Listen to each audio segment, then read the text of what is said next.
तो आदाब, नमस्कार, गुड इवनिंग, सत श्री अकाल। एक बार फिर आप तमाम लोगों का स्वागत है क्राइम तक की कहानी के इस एपिसोड में। उम्मीद है पूरी फैमिली अच्छी होगी, अपना ख्याल रख रही होगी। वर्ल्ड कप का खुमार चढ़ा हुआ है और ख़ास तौर पर इसलिए भी क्योंकि अब तक हमारी टीम 4 के 4 मैच जीत चुकी है। अब कल 5वां मैच है इंडियन टीम का, धर्मशाला न्यूजीलैंड के ख़िलाफ़ धर्मशाला में। हालांकि पिछले 20 साल में वर्ल्ड कप में जितनी बार भी इंडिया और न्यूजीलैंड का मुकाबला हुआ, हमेशा न्यूजीलैंड जीती है। लेकिन जिस तरीके का इस वक्त इंडियन टीम का फॉर्म है और न्यूजीलैंड की जो टीम है, केन विलियमसन है नहीं और धर्मशाला का ग्राउंड, तो मुझे लगता है ये रिकॉर्ड टूटेगा और कल हम लगातार 5वीं जीत दर्ज कर सेमीफाइनल में अपनी जगह लगभग पक्की कर लेंगे। तो क्रिकेट का बुखार है तो सोचा कि क्यों नहीं आज आपको एक कहानी क्राइम की, क्योंकि दुनिया में कोई भी ऐसी चीज़, कोई भी ऐसा फील्ड नहीं है जहाँ क्राइम ने दस्तक ना दी हो। तो आज क्रिकेट और क्राइम की एक कहानी सुनाता हूँ आपको, और कहानी उस डॉन की है जिसको मारने की बहुत बार साजिश रची गई। Underworld don Dawood Ibrahim. एक वक्त शारजाह क्रिकेट का बहुत बड़ा हब हुआ करता था। शारजाह में बड़े मैच हुआ करते थे। अब्दुल रहमान बुखातिर जो शारजाह तक क्रिकेट लेकर गए, उनका बड़ा रोल था। लेकिन उसी शारजाह की एक दूसरी तस्वीर है कि उस शारजाह में कहा गया कि बड़ी मैच फिक्सिंग भी होती है और उसके लिए जिम्मेदार ठहराया गया था दाऊद इब्राहिम को। दाऊद इब्राहिम खुद क्रिकेट का शौकीन और शारजाह में ख़ास तौर पर या दुबई में उस वक्त वो मैच देखने के लिए स्टेडियम में पहुंचा करता था। उसकी एक वीआईपी सीट रिजर्व रहा करती थी, दाएं बाएं उसके तमाम गुर्गे हुआ करते थे। बात 1991 की और यही अक्टूबर का महीना था। आज 21 अक्टूबर है, तब 25 अक्टूबर थी। एक विल्स ट्रॉफी हुआ करता था। उस विल्स ट्रॉफी का फाइनल था शारजाह के स्टेडियम में, 25 अक्टूबर 1991। इंडिया और पाकिस्तान का फाइनल था। पाकिस्तान के कैप्टन इमरान खान और इंडिया के शायद मोहम्मद अजहरुद्दीन। पाकिस्तान ने पहले बैटिंग की और 290 रन बनाए। जवाब में इंडियन टीम की शुरुआत बड़ी ख़राब रही। उसमें तेंदुलकर 0 पर आउट हो गए थे, अजहरुद्दीन भी 0 पर। सिर्फ संजय मंजरेकर ने एक ठीक ठाक बैटिंग की थी और इंडिया की पूरी टीम 190 यानी 190 पर आउट हो गई और इस तरीके से करीब 72 रन से ये मैच हम हार गए। हालांकि man of the match Aqib Javed को मिला, लेकिन man of the series Sanjay Manjrekar को मिला था। तो 25 अक्टूबर 1991 को शारजाह के ग्राउंड में विल्स ट्रॉफी का फाइनल खेला जा रहा था। हर एक टीवी पर इस मैच को देख रहा था शारजाह के बाहर। और उसी में एक लेडी, एक महिला, मुंबई में दाऊद इब्राहिम के इलाके जो नागपाड़ा है, उसी इलाके के करीब एक कमरे में बैठकर ये मैच लाइव देख रही थी। हालांकि जब इंडियन बैटिंग शुरू हुई तो लगातार 4 विकेट गिर गए और हम लोगों के साथ होता ही है, मैं खुद भी यही करता हूँ। जब 3-4 विकेट धड़धड़ा कर गिरता है तो मैं टीवी बंद कर देता हूँ। तो बहुत सारे घरों में टीवी बंद हो गए होंगे, लेकिन वो लेडी, वो औरत, उसने टीवी बंद नहीं किया। वो लगातार मैच देख रही है और उसकी नज़रें लगातार टीवी स्क्रीन पर चिपकी हुई हैं। धीरे धीरे मैच आगे बढ़ता जाता है। वो बेहद बेचैन है क्योंकि शायद वो उस मैच के दौरान टीवी पर कुछ और देखना चाहती थी, वो भी लाइव, और इसीलिए वो टकटकी लगाकर टीवी देख रही थी। लेकिन धीरे धीरे मैच अपने अंजाम तक पहुंचता है, मैच ख़त्म हो जाता है और वो चीज़ वो नहीं देख पाती जो वो देखना चाहती थी। पूरा मैच ख़त्म, प्रेजेंटेशन भी हो चुका, ख़त्म हो गया, लाइव कवरेज ख़त्म, और ये बेचैनी के साथ आखिर में टीवी बंद करती है और बहुत उदास, मायूस, क्योंकि जो चीज़ वो टीवी पर लाइव देखना चाहती थी क्रिकेट स्टेडियम से, वो देख नहीं पाई। वो देखना चाहती थी लाइव दाऊद इब्राहिम का मर्डर शारजाह क्रिकेट स्टेडियम के अंदर से, और इसीलिए उसकी नज़रें उस मैच पर नहीं बल्कि उस स्टेडियम में बैठे दाऊद के ऊपर टिकी हुई थी। बीच में मैच के दौरान कई बार दाऊद इब्राहिम का चेहरा स्क्रीन पर आया था और उसे मालूम था कि शायद चेहरा जब ना भी आए, लेकिन जो वो देखना चाहती वो हो जाए, तो उस क्रिकेट मैच के दौरान कमेंट्री में ज़रूर इस बात का जिक्र होता, हड़कंप मचता, लोगों में भगदड़ मचती। लेकिन ऐसा कुछ हुआ नहीं। हाँ, इंडिया मैच हार गई, विल्स ट्रॉफी का वो फाइनल। उस लेडी ने टीवी बंद किया और फिर वो बहुत उदास हो गई। अब सवाल है कि शारजाह में मैच चल रहा है और मुंबई में बैठी एक लेडी, एक औरत उस मैच को देख रही है और उस मैच में वो दाऊद इब्राहिम का लाइव कत्ल, लाइव मर्डर देखना चाहती थी। ये औरत कौन थी? दाऊद इब्राहिम से उसकी क्या दुश्मनी थी। तो यहीं से कहानी शुरू होती है उस लेडी की जिसका नाम है अशरफ खान। अशरफ खान मुस्लिम में मेल का भी नाम होता है और फीमेल का भी नाम होता है। अशरफ मुंबई की रहने वाली थी, एक आम परिवार से बड़ी हुई। तो घर वालों ने उसकी शादी तय कर दी। शादी हुई उसकी एक नौजवान से जिसका नाम था महमूद खान। महमूद दुबई में कोई बिजनेस किया करता था जो उसने अशरफ को बताया था। खुशहाल जिंदगी थी। महमूद कभी मुंबई आता फिर दुबई चला जाता। शादी के इन दोनों के 5 साल हो गए, बड़ी खुशहाल जिंदगी गुजरी। महमूद अच्छा खासा पैसे कमाता था, खूब पैसे अपनी बीवी को भेजता था। अशरफ खूब खुश थी, जो मन में आया था शॉपिंग करती थी। उसे लगा कि चलो एक अच्छा ससुराल मिला, एक अच्छा शौहर मिला है जो उसको इतना मानता है, उसकी हर ज़रूरत को पूरा करता है। ज़िंदगी बड़ी ठीक ठाक चल रही थी। फिर एक रोज़ अचानक अशरफ के पास एक फ़ोन आता है। फ़ोन उसके शौहर महमूद खान का था। वो कहता है कि मैं इंडिया आ रहा हूँ और मुंबई आ रहा हूँ, कल शाम को मेरी इतने बजे फ़्लाइट है। अशरफ बहुत खुश हो जाती है। हालांकि अशरफ को अब तक ये पता नहीं था कि उसका पति दुबई में कौन सा बिजनेस करता है। उसने इस बार ठाना था कि वो आएगा तो ज़रूर पूछूंगी कि वो दुबई में क्या करता है जो इतने पैसे कमाता है। तो वो खुश हो गई कि उसका शौहर लौट कर आ रहा है। तो जिस डॉन को अशरफ या फिर सपना दीदी मानना चाहती थी, उसका एक नाम डोंगरी का डॉन भी है। और कुकू एफएम के ऑडियो बुक पर डोंगरी का डॉन नाम से ये पूरी कहानी है जिसे आप सुन सकते हैं कुकू एफएम के ऑडियो बुक पर। डोंगरी का डॉन यानी दाऊद इब्राहिम, पूरी ज़िंदगी की कहानी। और लगभग 4 लाख लोग इस कहानी को सुन चुके हैं इस ऑडियो बुक में, और इसकी जो रेटिंग है वो 4.3 है। तो डोंगरी का डॉन कुकू एफएम के ऑडियो बुक पर आप ये भी सुन सकते हैं। कुकू एफएम देश का बेस्ट ऑडियो शो प्लेटफॉर्म है जिसके 15 लाख से ज़्यादा एक्टिव हिंदी पेड सब्सक्राइबर हैं और यहाँ हर महीने 4200 घंटे के कंटेंट्स के साथ ये लगातार बढ़ रहा है। कुकू एफएम ऐप पर 10,000 से ज़्यादा ऑडियो बुक हैं जिसे आप कहीं भी कभी भी सुन सकते हैं, हिंदी में सुन सकते हैं। इसमें biography, business, crime, entertainment, politics तमाम बुक हैं। क्राइम तक फैमिली के लिए इस वक्त एक खास ऑफर है। कुकू एफएम ऐप के पहले महीने के सब्सक्रिप्शन पर पूरी क्राइम तक फैमिली के लिए 50% डिस्काउंट है। यानी पहले महीने के लिए सिर्फ 49 रुपये में आपको 10,000 ऑडियो बुक का ऐसा खजाना मिलेगा जिसे आप जहां चाहें सुन सकते हैं और अपना ज्ञान बढ़ा सकते हैं। और इसके अलावा क्राइम तक फैमिली के लिए नीचे दिए गए डिस्क्रिप्शन बॉक्स में लिंक को क्लिक करें और कूपन कोड CRIME50 लगाएं। पूरी क्राइम तक फैमिली के लिए 50% डिस्काउंट के साथ 99 रुपये का सब्सक्रिप्शन सिर्फ 49 रुपये में मिलेगा। अब अशरफ के आने का दिन आ चुका था। शाम को उसकी फ्लाइट थी महमूद की। अशरफ जो है अब एक टैक्सी बुक करती है और सांता क्रूज एयरपोर्ट मुंबई पहुंचती है अपने शौहर को रिसीव करने। बड़ी खुश थी कि आज उसका पति आ रहा है, बहुत सारे उसने प्लान कर रखे थे। जब वो एयरपोर्ट पहुंची, फ्लाइट का टाइम हो गया, तभी उसने देखा कि 2-4 पुलिस की गाड़ियां एयरपोर्ट पर पहुंची हैं। उसे लगा होगा कोई वीआईपी आ रहा होगा।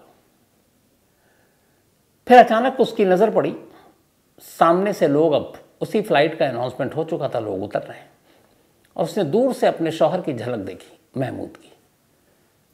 खुश होकर वो हाथ हिलाती है, लेकिन तभी अचानक एक भीड़ और पुलिस की भीड़ उमड़ पड़ती है उसके और उसके शौहर के बीच में। इसके बाद गोली चलने की आवाज़ आती है। थोड़ी देर के बाद भगदड़ मच जाती है। पहले से एक एम्बुलेंस खड़ा था, वो एम्बुलेंस आया। एम्बुलेंस में अब कुछ लोगों को डाला जाता है और वो सब वहाँ से निकल गए। अब अशरफ वहाँ बेचैनी से इंतज़ार कर रही शौहर की, क्योंकि उसने झलक तो देख ली थी, लेकिन वो बाहर आया और उससे मिला नहीं। अब वो परेशान, वो कहाँ गया। अब वो इधर उधर लोगों से पूछने लगी। फिर उसे एक डर ये भी कि यहाँ गोली चली है, कुछ लोग घायल हुए हैं, उनको एम्बुलेंस में ले जाया गया। कुछ पुलिस वालों से पूछा, पुलिस वालों ने कहा शायद उस अस्पताल। अब वो भागी उस अस्पताल, एक से दूसरे अस्पताल। फिर एक पुलिस वाले ने उससे कहा कि तुम जे अस्पताल जाओ, वही ले जाया गया। अब वो जे अस्पताल पहुँची। जब वहाँ पहुँची तो पहली बार पता चला कि जिस अपने शौहर को लेने के लिए वो एयरपोर्ट पहुंची थी और एयरपोर्ट पर जो पुलिस की गाड़ियां उसने देखी थी, वो उसी के पति के लिए थी, यानी कि महमूद खान के लिए। वहां पुलिस ने उसे बताया कि आओ तुम्हें मिलाता हूं। महमूद की लाश से अशरफ को मिलवाया जाता है। पुलिस एनकाउंटर में महमूद की मौत हो चुकी थी। महमूद के लिए ही पुलिस मुंबई पुलिस एयरपोर्ट पहुंची थी। अब अशरफ के सर पे जैसे पहाड़ टूट पड़ा। पति बिजनेसमैन, दुबई में अच्छा कमाता, अच्छा इंसान, उसका बड़ा ख्याल रखता था, बट उसे ये नहीं मालूम था वो करता क्या है। और अचानक एक इनकाउंटर, पुलिस वाले ने कुछ इधर उधर की बात बताई, वो लौट आई। अगले दिन मुंबई पुलिस की एक प्रेस कॉन्फ्रेंस होती है, सुबह अखबारों में खबर भी छपती है। तब पहली बार अशरफ को पता चलता है कि असल में उसका पति दाऊद इब्राहिम के लिए काम किया करता था। मुंबई पुलिस ने प्रेस कॉन्फ्रेंस में बताया कि वो दाऊद के लिए पूरा काम करता था, सालों से करता था, और बड़े दिनों से उसकी तलाश थी बहुत सारे जुर्म में। और उन्हें अपने मुखबिरों से पता चला कि वो मुंबई लौट रहा है, इसलिए पुलिस की टीम गई, उसको कहा कि सरेंडर कर दो, लेकिन उसने गोली चलाई, पलटकर पुलिस ने गोली चलाई और उसकी मौत हो गई, जो अमूमन हर एनकाउंटर की कहानी होती है। अब ये तो हो गई पुलिस की कहानी। अब अशरफ परेशान कि उसके पति की जान क्यों गई। इधर उधर कुछ उसके जानकार थे, कुछ उसके शौहर के जानकार थे। फिर उन्होंने बताया कि असल में मुंबई पुलिस ने नहीं मारा है, मुंबई पुलिस ने दाऊद इब्राहिम के इशारे पर मारा है। अब ये हम सब जानते हैं, बहुत बार ऐसा हुआ है कि मुंबई पुलिस पेरोल पर काम करती है दाऊद इब्राहिम के, कई लोग ऐसे हैं पुलिस वाले। लेकिन जो शख्स दाऊद के लिए काम कर रहा है, वही शख्स अपने आदमी को क्यों मरवाएगा? तो इसका जवाब मिला, पता चला कि दाऊद इब्राहिम ने महमूद को कोई काम दिया और उसने वो काम करने से मना कर दिया। फिर अशरफ को याद आया कि एक बार फ़ोन पर उसने कहा था मुंबई लौटने से पहले कि अब बहुत हो गया दुबई, अब मैं वापस मुंबई आ रहा हूँ और इसके बाद शायद एक बार और जाऊँगा और फाइनल अपना सब कुछ सेटलमेंट करके मुंबई में ही रहूँगा तुम्हारे साथ। तो बहुत खुश थी। तब उसे पता चला कि कहानी ये थी, उसने दाऊद के लिए वो काम करता था, दाऊद ने उसको असाइनमेंट दिया, उसने उसको करने से मना कर दिया, दाऊद इससे नाराज़ हो गया और इसी के बाद उसने कहा ठीक है मुंबई जा रहे हो जाओ, और मुखबरी हो गई। और जो मुंबई पुलिस का वांटेड था उसे खबर मिल गई कि वो एयरपोर्ट पर आ रहा है इस इतने तारीख को इतने बजे, और फिर पुलिस ने जाल बिछाकर उसका एनकाउंटर कर दिया। अगले दिन महमूद खान को एक कब्रिस्तान में दफना दिया गया। इत्तफाक से उसी कब्रिस्तान में अशरफ की मुलाकात एक बुजुर्ग शख्स से हुई। उस शख्स ने उसको बताया कि तुम्हारे पति का कातिल दाऊद इब्राहिम है। अब उसे यकीन हो गया। कब्रिस्तान से लौटती है और अशरफ खान उसी दिन कसम खाती है कि वो अपने शौहर की मौत का बदला दाऊद इब्राहिम से लेगी। लेकिन एक आम लेडी, एक आम महिला, और कहाँ दाऊद इब्राहिम, कैसे वो बदला लेगी? लेकिन उसके सर पे जुनून हावी था। उसने कहा नहीं मैं लूँगी। अब वो तरीका ढूंढने लगी, कैसे दाऊद तक एक तो पहुँचे कैसे, इंडिया में तो अब था नहीं वो। लेकिन उसने कसम खाई कि मैं बदला लूँगी। अब उसने उन लोगों को तलाशना शुरू किया जो मुंबई में रहते हुए दाऊद के दुश्मन हैं। सबसे पहले उसे एक नाम पता चला, ये नाम था हुसैन उस्तरा का।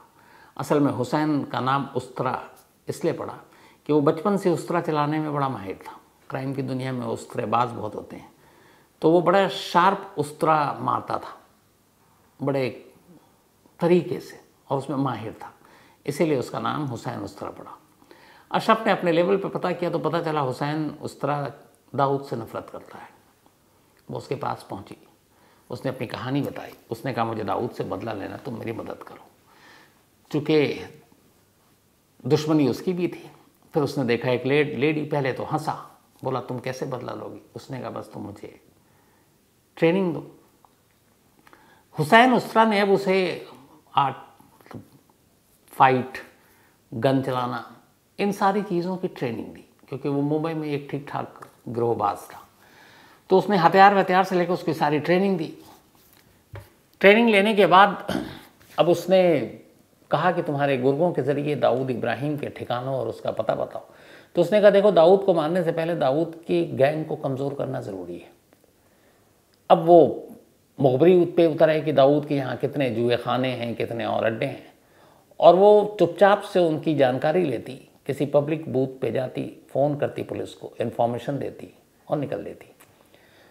उसके इन्फॉर्मेशन पे बहुत सारे ऐसे रेट पड़े और दाऊद को इससे कहते हैं बहुत नुकसान हुआ। पुलिस ने बाद में कहा भी कि जो भी इतनी इन्फॉर्मेशन दे रहा है वो सामने आए, हम उसको इनाम देना चाहते हैं। लेकिन अशरफ कभी सामने नहीं आई, वो पीछे से रहकर इन्फॉर्मेशन देती रही। ये चलता रहा, धंधे कमज़ोर करती रही, लेकिन उसे लगा कि वो इसी में सिमट कर उलझ कर रह गई। असली मकसद तो दाऊद को मारना है। वो काम अभी तक हो नहीं रहा है। उसने हुसैन उसरा को फिर तंग करना शुरू किया। हुसैन उसरा ने कहा कि देखो मैं वहाँ तक तो पहुँच है नहीं। उसने कहा कि कोई पुलिस वाला जो ठीक ठाक हो वो भी ये काम ऊपर तक करा सकता है, सही इन्फॉर्मेशन दे सकता है। अपने मकसद को पाने के लिए अशरफ ने मुंबई पुलिस के एक अफसर से शादी कर ली। उस शादी के करने के बाद उस अफसर ने भी उसकी मदद की। दाऊद के जितने अड्डे खबर मिलती वो उसे बताता, फिर ये भी उसे खबर देती। यहाँ तक कि फिर पता चला दाऊद के हथियारों का बहुत बड़ा खेप नेपाल के रास्ते भारत में आता है या पाकिस्तान जाता है। तो नेपाल तक गई। नेपाल में उसने ऐसे बहुत सारे खेप उनके उड़ा लिए और वापस इंडिया आए। वहाँ भी नुकसान पहुँचाया डी कंपनी को। लेकिन ये सब करने के बावजूद दाऊद इब्राहिम बहुत दूर था। उसे लगा कि ये उस्मान उस्तरा और ये सारे लोगों के बस की बात नहीं है। इस दौरान में उसके जुनून और इस पागलपन को देखते हुए बहुत ज़्यादा थी। जिस पुलिस वाले से उसने शादी की वो शादी टूट गई, दोनों में तलाक हो गया। वक्त बीत रहा था। ये बात 87-88 से शुरू हुई थी, 1987-88। वक्त बीत रहा था, अशरफ को कामयाबी नहीं मिल रही थी। तभी अशरफ को फिर पता चला कि ये जो उस्मान उस्तरा है, बाकी लोग हैं, बड़े छोटे मोटे लेवल पे हैं। मुंबई में एक और डॉन है, अरुण गवली। अरुण गवली दाऊद का दुश्मन है और अरुण गवली या दाऊद गैंग कभी आमने सामने मुंबई में लड़ चुके हैं। उसे लगा अरुण गवली शायद मदद करे, क्योंकि दुश्मन का दुश्मन दोस्त होता है। वो पहुंच गई एक रोज़ अरुण गवली के पास और उसने कहा कि मुझे दाऊद से बदला लेना, दाऊद को मारना है क्योंकि उसने मेरे शौहर को मारा है। लेकिन वो पूरी बातचीत के बाद अशरफ को लगा कि अरुण गवली उस पर शक कर रहा है और शक की वजह ये, उसे लगा कि यही कहीं ये कोई चाल तो नहीं है, कोई बिसात तो नहीं है, वो फंसाने आई है उल्टा उसे ही मारने के लिए। क्योंकि उसे लगा कि इस बातचीत के दौरान उसे एहसास हुआ कि अरुण गवली को उस पर इसलिए शक हुआ क्योंकि उसका नाम अशरफ था और वो एक मुस्लिम थी। उसे लगा ये मुस्लिम है और मुस्लिम दाऊद इब्राहिम को नहीं मारेगी। उसे ये बात बड़ी बुरी लगी। वो लौटी, उसने ये बात उस्मान उस्तरा से शेयर की। उसने कहा कि अगर मैं अशरफ की जगह कोई और होती, हिंदू होती, तो शायद अरुण गवली मेरी मदद करता। तब हुसैन उस्तरा ने उसे समझाया कि तुम्हारी सोच सही है, तुम एक काम करो, तुम अपना नाम बदल लो। उसने कहा ये तुमने सही कहा, पर क्या नाम रखूं? बहुत सारे नाम उसने बताया, ये रख लो वो रख लो, जो मुस्लिम नेम ना हो, हिंदू नाम हो। तो उसे पसंद नहीं आया। फिर उसने कहा तुम क्या चाहती हो? तो उसने कहा कि देखो कोई ऐसा नाम जिससे मेरा काम हो, हालांकि नाम मैं सिर्फ इसलिए बदलना चाहती हूँ, लेकिन मेरी ज़िंदगी का अब सपना तो सिर्फ एक ही बचा है और वो है दाऊद इब्राहिम को मारना। तभी उसने कहा जब मेरा सपना ही दाऊद को मारना है तो क्यों ना मैं अपना नाम ही सपना रख लूँ। और उस दिन अशरफ से सपना बन गई। उसने अपना पहनावा बदला, जीन्स ये सारी चीज़ें पहनने लगी और धीरे धीरे अब उसने अपना छोटा मोटा एक गैंग बना ही लिया था। लोग उस गैंग के उसे सपना दीदी कहने लगे और इस तरीके से अशरफ अब मर चुकी थी और सपना दीदी का जन्म हो चुका था। अब सपना दीदी ने खुलकर दाऊद के जो गैंग के लोग थे, उसके मुखबिरी थी, वो करने लगी। लेकिन उसके खिलाफ कोई क्रिमिनल केस नहीं था। उसने कानून कभी हाथ में नहीं लिया, बल्कि कानून की मदद की थी। वो सारी इन्फॉर्मेशन पुलिस को देती थी। मकसद सिर्फ एक था उसका, दाऊद को मारना। और ये मकसद तक वो पहुंच नहीं पा रही थी। नाम भी उसने बदल लिया, लेकिन अरुण गवली से फिर भी मदद नहीं मिली। अब उसे लगा कि उसे खुद कुछ करना है। कई तरकीबें अपनाई, लेकिन एक तो दाऊद 92 जो हो चुका था, उसके बाद वो इंडिया ही नहीं आ रहा था। अब वो बैठता था या तो दुबई, शारजा या फिर पाकिस्तान। वहाँ जाकर पाकिस्तान में तो जाना ही मुमकिन नहीं था। शारजा और दुबई में लोग उससे घिरे रहते थे। पर सपना दीदी ने हिम्मत नहीं हारी। उसने कहा कि चाहे कुछ भी हो जाए, मारूंगी ज़रूर। अब उसने सारी जो रिसर्च की, उसके बाद उसे लगा कि दाऊद इब्राहिम को मारने के लिए शारजा सबसे सही जगह है। यह आइडिया उसको इसलिए आया कि एक रोज़ वो बैठकर टीवी देख रही थी और उस पर भारत और पाकिस्तान का मैच चल रहा था। और ये बात विल्स कप से पहले की है, मतलब 91 से पहले की। तभी उसने देखा कि दाऊद इब्राहिम मैच देख रहा है। फिर इसने पता किया। अब तक बहुत सारे लोगों से, पुलिस में भी इसकी दोस्ती हो चुकी थी, मुखबरी करती थी। तो उन्हें बताया कि दाऊद को क्रिकेट का बड़ा शौक है और ख़ासतौर पर शारजा के स्टेडियम में मैच देखता है और मैच के साथ उसकी पूरी टीम जो है वो सट्टे भी लगाती है। तब बहुत सारे फिक्सिंग में खिलाड़ी भी शामिल थे।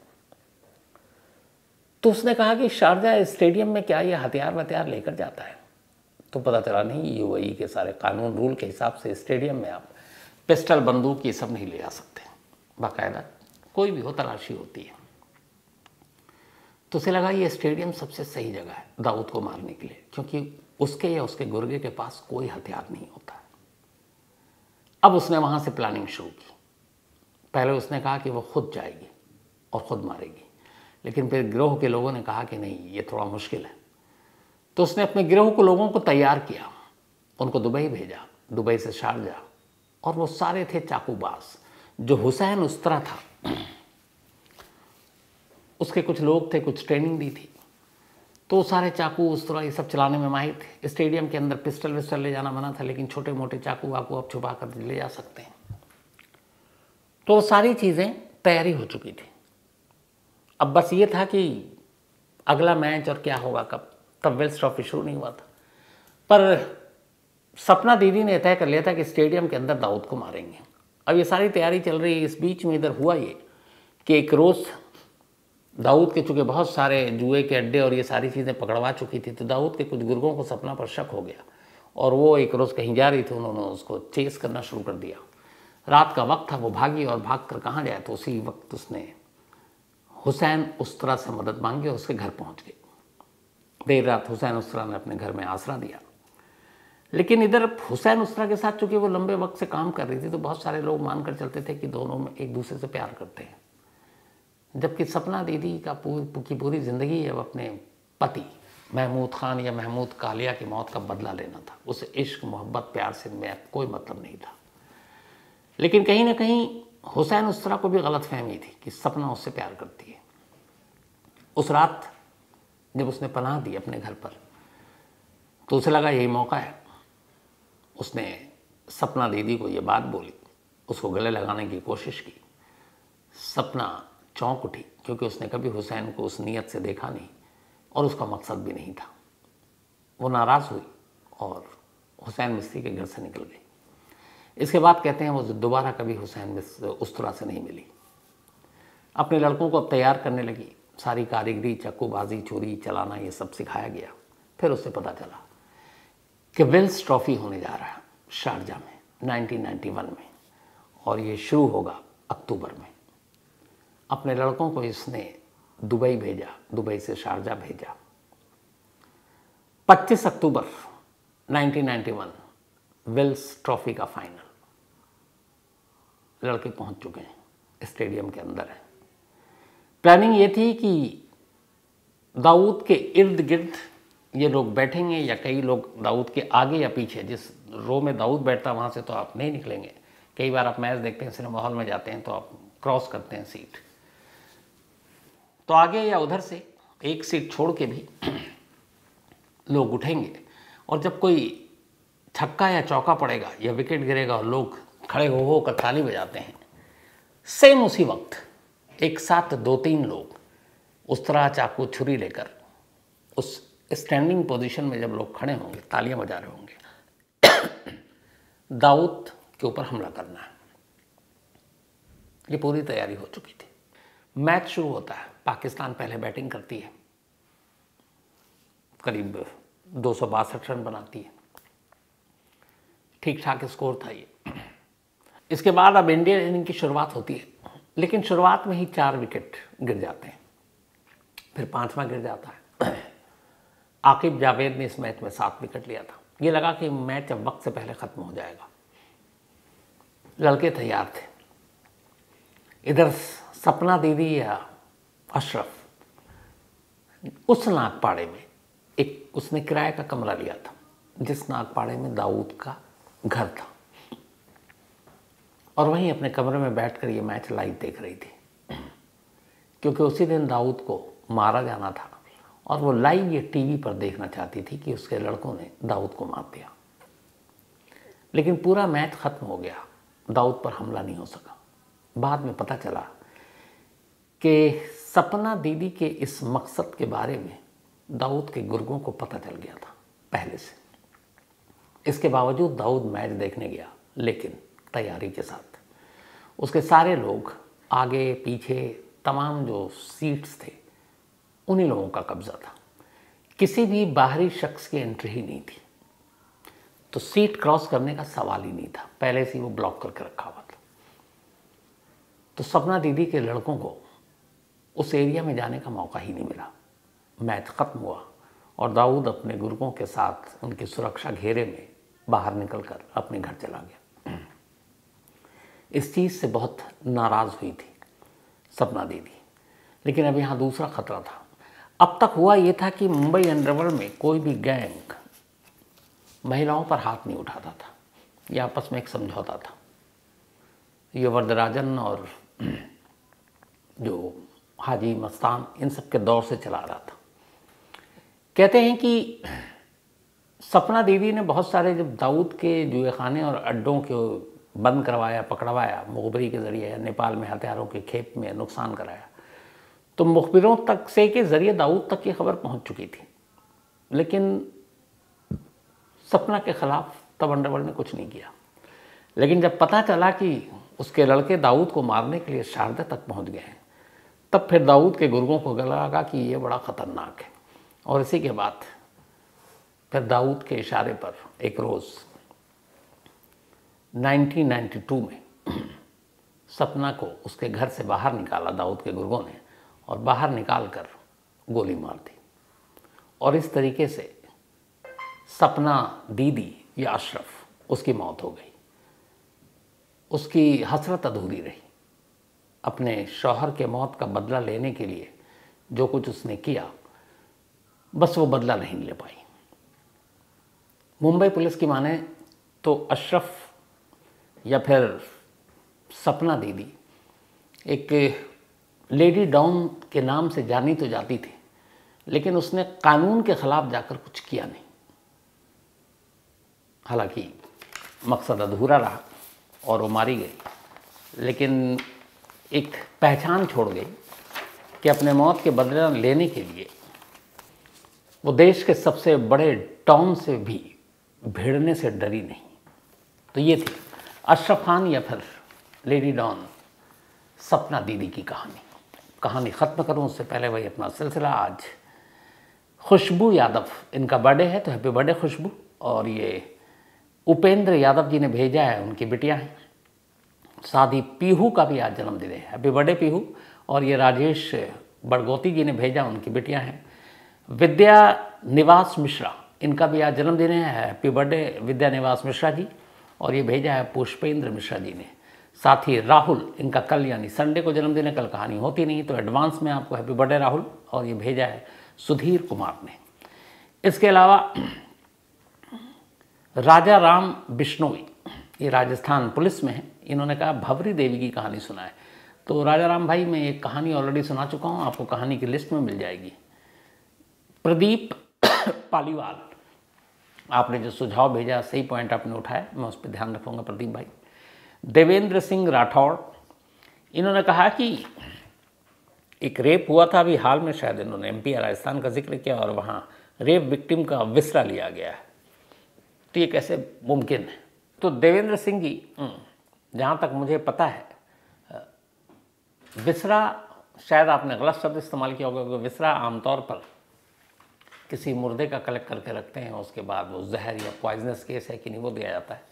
विसरा की जगह कोई और चीज़ होगी, शायद आपने गलती से कहीं पढ़ लिया हो, कई बार गलतियाँ हो जाती हैं। कपिल चौधरी,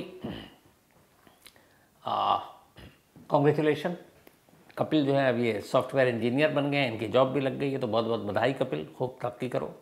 उपेंद्र जोशी जी, एक कहानी की फरमाइश की। इसके अलावा Govind Kushwaha ji, thank you so much आपके मेल के लिए। कोको एफएम देश का बेस्ट ऑडियो शो प्लेटफॉर्म है, जिसके 15 लाख से ज़्यादा एक्टिव हिंदी पेड सब्सक्राइबर हैं, और यहाँ हर महीने 4200 घंटे के कंटेंट्स के साथ ये लगातार बढ़ रहा है। कोको एफएम ऐप पर 10,000 से ज़्यादा ऑडियो बुक हैं, जिसे आप कहीं भी कभी भी सुन सकते हैं, हिंदी में सुन सकते हैं। इसमें biography, business, crime, entertainment, politics, तमाम बुक हैं। क्राइम तक फैमिली के लिए इस वक्त एक खास ऑफर है। कोको एफएम ऐप के पहले महीने के सब्सक्रिप्शन पर पूरी क्राइम तक फैमिली के लिए 50% डिस्काउंट है। यानी पहले महीने के लिए सिर्फ 49 रुपये में आपको 10,000 ऑडियो बुक का ऐसा खजाना मिलेगा जिसे आप जहां चाहें सुन सकते हैं और अपना ज्ञान बढ़ा सकते हैं। और इसके अलावा क्राइम तक फैमिली के लिए नीचे दिए गए डिस्क्रिप्शन बॉक्स में लिंक को क्लिक करें और कूपन कोड CRIME50 लगाएं। पूरी क्राइम तक फैमिली के लिए 50% डिस्काउंट के साथ 99 रुपये का सब्सक्रिप्शन सिर्फ 49 रुपये में मिलेगा। तो आज कहानी में इतनी है, अब आपसे मुलाकात होगी मंडे को किसी नई कहानी के साथ। तब तक अपना ख्याल रखिएगा और कल का जो मैच है इंडिया न्यूजीलैंड का, वो इंडिया जीते तो कल परसों उस पर ही बात करेंगे। Thank you very much.